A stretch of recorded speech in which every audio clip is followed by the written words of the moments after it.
علیکم ورحمۃ اللہ وبرکاتہ۔ اللہ تعالیٰ ارشاد فرماتے ہیں، وہ وقت یاد کرو جب ہم نے فرشتوں سے کہا تھا کہ آدم کو سجدہ کرو، چنانچہ انہوں نے سجدہ کیا، لیکن ابلیس نے نہیں کیا۔ اس نے کہا کہ کیا میں اس کو سجدہ کروں جسے تو نے مٹی سے پیدا کیا ہے؟ کہنے لگا، بھلا بتاؤ، یہ ہے وہ مخلوق جسے تو نے میرے مقابلے میں عزت بخشی ہے؟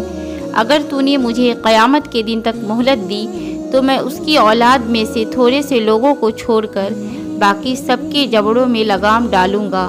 دیکھیے، ابلیس کی پرانی دشمنی سے انسان کو آگاہ کیا جا رہا ہے کہ وہ تمہارے باپ حضرت آدم علیہ السلام کا کھلا دشمن تھا۔ اس کی اولاد برابر اسی طرح تمہاری دشمن ہے۔ سجدے کا حکم سن کر سب فرشتوں نے تو سر جھکا دیا، لیکن ابلیس نے تکبر جتایا، اسے حقیر سمجھا اور صاف انکار کر دیا کہ ناممکن ہے کہ میرا سر کسی مٹی سے بنے ہوئے کے سامنے جھکے۔ میں اس سے کہیں افضل ہوں، میں آگ ہوں، یہ خاک ہے۔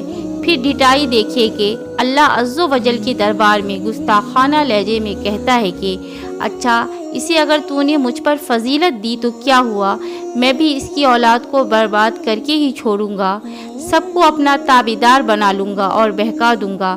کچھ تو میرے پھندے سے چھوٹ جائیں گے، باقی سب کو غارت کر دوں گا۔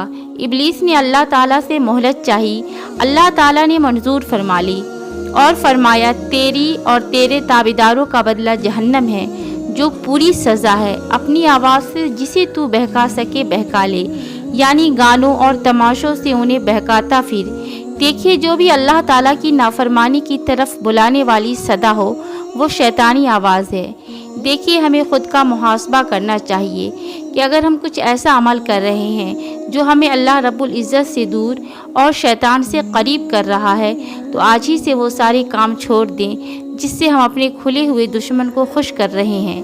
اللہ ہم سب کو ہدایت عطا فرمائے، آمین۔ السلام علیکم ورحمۃ اللہ وبرکاتہ۔